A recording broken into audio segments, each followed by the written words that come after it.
Hello guys, in this video I'm gonna show you how to make a manual counter for Final Cut Pro X.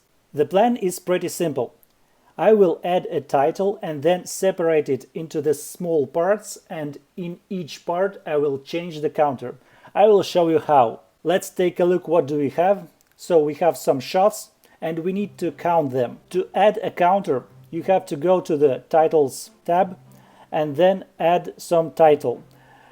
For this example, I will add a custom title. This is the custom title.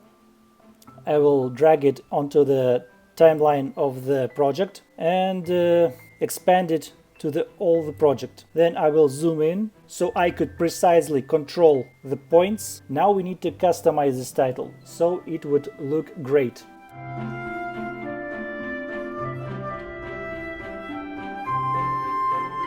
Okay, so I customized the title.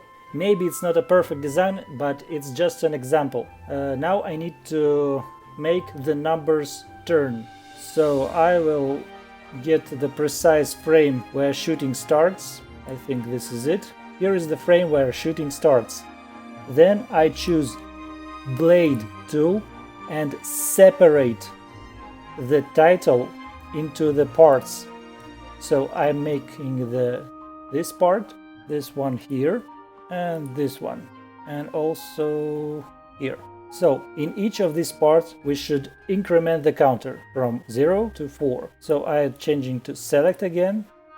I'm opening the inspector and changing this to 1, this to 2,